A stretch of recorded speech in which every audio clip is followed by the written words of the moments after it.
Hi everyone, my name is Jen McKenzie. I'm a lymphedema physiotherapist, ESSA accredited exercise physiologist and director at the McKenzie Clinic, which is my allied health private practice on the Sunshine Coast.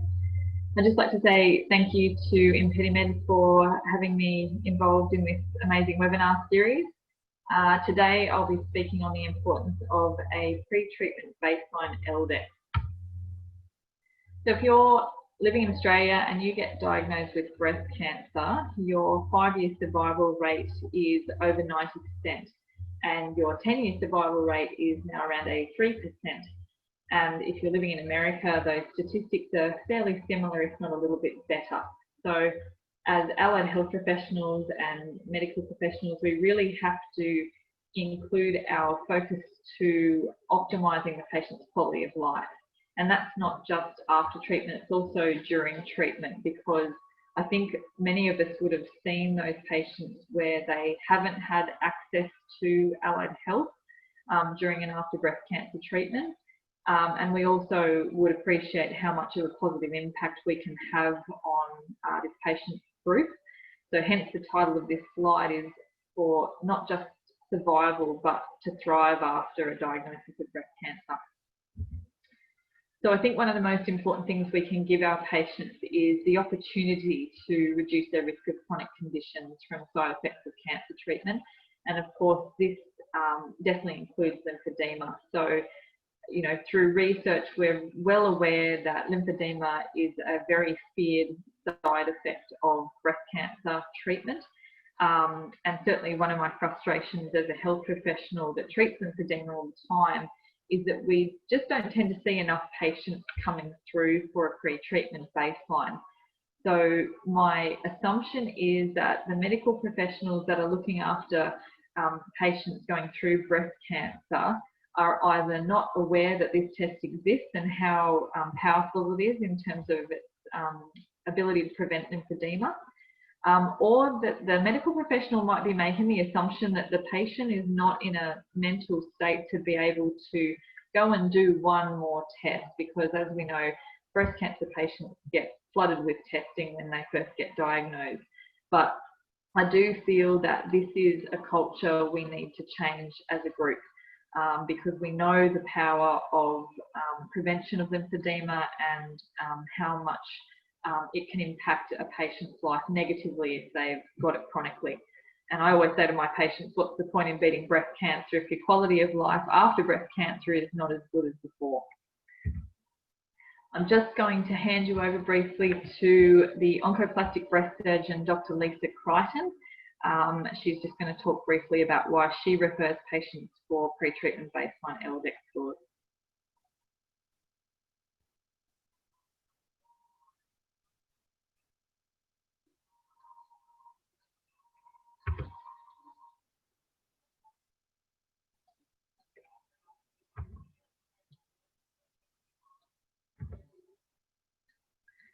So the purpose of a pre-treatment baseline L-Dex is to allow the health professional to compare the patient's intact lymphatic system to their altered lymphatic system, meaning that we're looking at a lymphatic system that has had lymph nodes removed or where fields of lymph nodes have been radiated.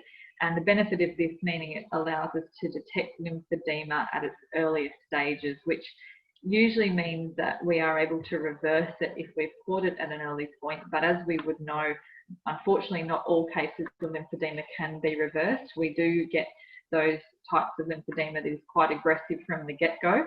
But certainly if we diagnose lymphedema at an early stage, the severity of that lymphedema long-term is not going to be as nasty for the patient.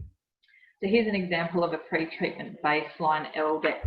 So as you can see, this patient is at 0.3. Now, it would be lovely to think that all of our patients come in and have a pre-treatment baseline that is smack bang in the middle of the green zone at 0.3. But the reality is that there are a lot of patients who are above or below these typical type ranges.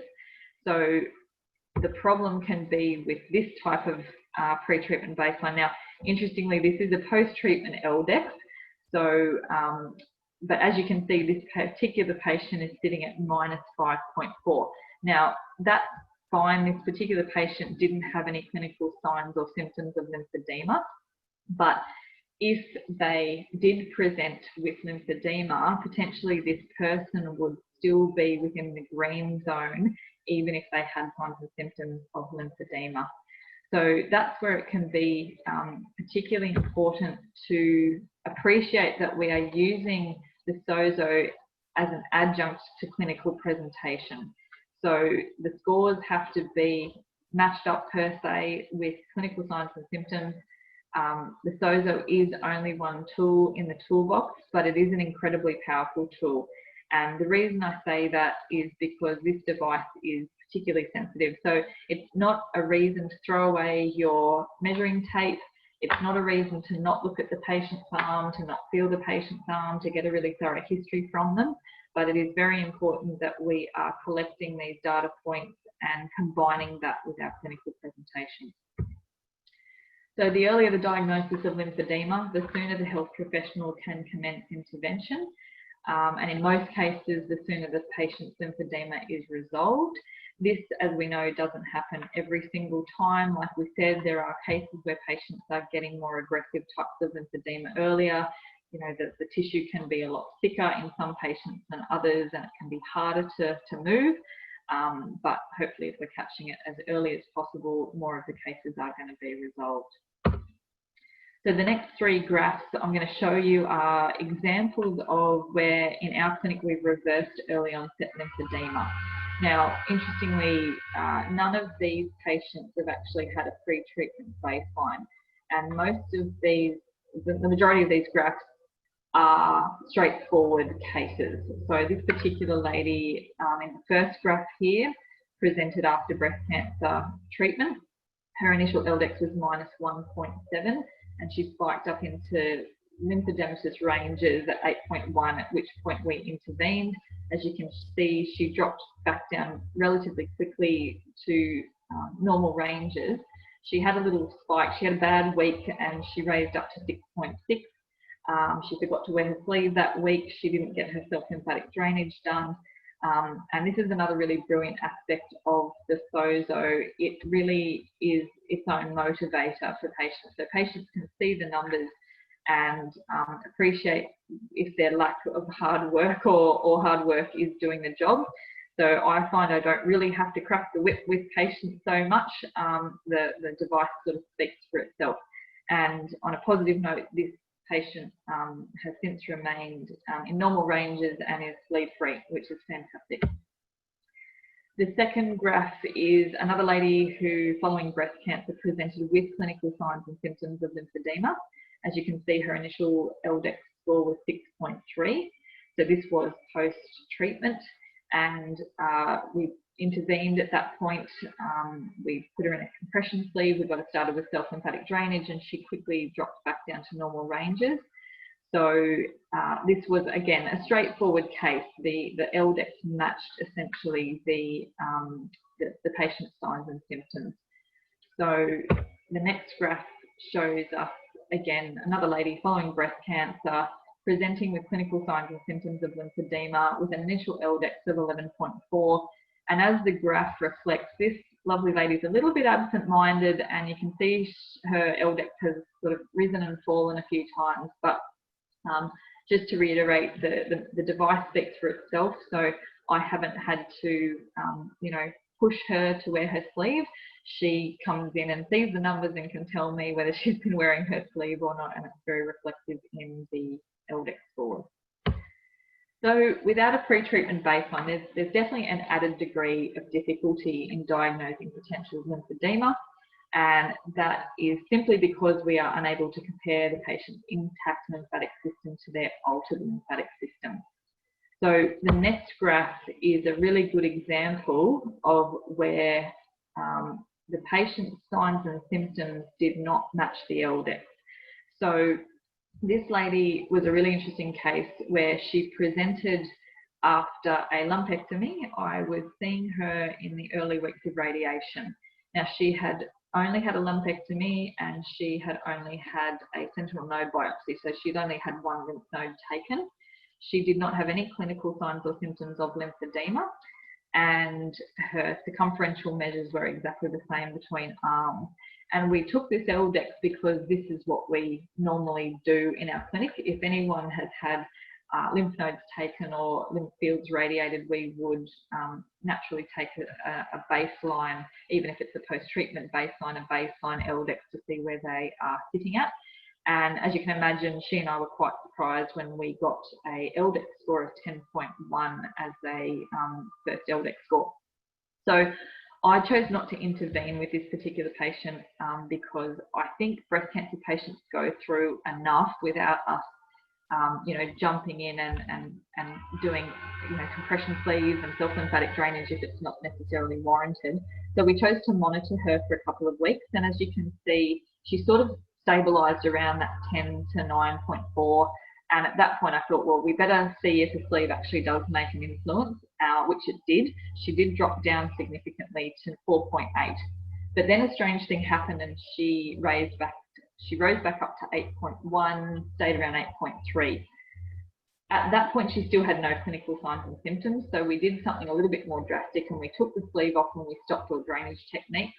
And then I reviewed her and she spiked up to 12.3. And that was the first point at which she started to report some signs and symptoms of fullness in the arm, a feeling of heaviness in the arm. So my clinical decision here was that this lady did have early onset lymphedema, and with a slightly different sleeve and ramping up the frequency of self-lymphatic drainage, she's now returning down to normal levels. So that was the last L-Dex at 6.8 that I took with this patient. So as you can see from this example, this is a really good case in which a pre-treatment baseline would have been much handier for patient and practitioner. It would have taken a lot of guesswork out of whether this patient did or didn't have lymphedema from the get-go. This is just another quick example of a post-treatment baseline L-Dex where it would have been quite handy to know this lady's baseline lymphatic system scores. So this lady presented 2 weeks after a mastectomy. She hadn't started chemotherapy at this point. So my assumption here was that she had post-operative oedema rather than early onset lymphedema. And so I didn't intervene, and thankfully, her level started to return to normal after a couple of weeks.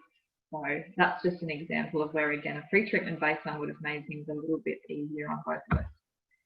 So why should medical professionals advocate pre-treatment baseline? It's a fast, painless test. We know this test takes 30 seconds, it's pain-free, and a lot of the testing that breast cancer patients have to go through are a lot more painful than this. And so that's really empowering to the patient, and it's an opportunity for the patient to do the most proactive step in lymphedema prevention, even prior to surgery. So this is really going to provide the patient with a very strong sense of control, as well as beginning the education process around lymphedema at a really early stage in their breast cancer treatment. And I think, for anyone who's had a breast cancer diagnosis, there's a lot of loss of control felt. And so as a health professional, any way in which we can allow the patient to regain that sense of control is absolutely vital for that patient's emotional and mental health. So thank you very much to ImpediMed for allowing me to talk on this webinar, and I'll hand you over to my colleague, Kate Perkins.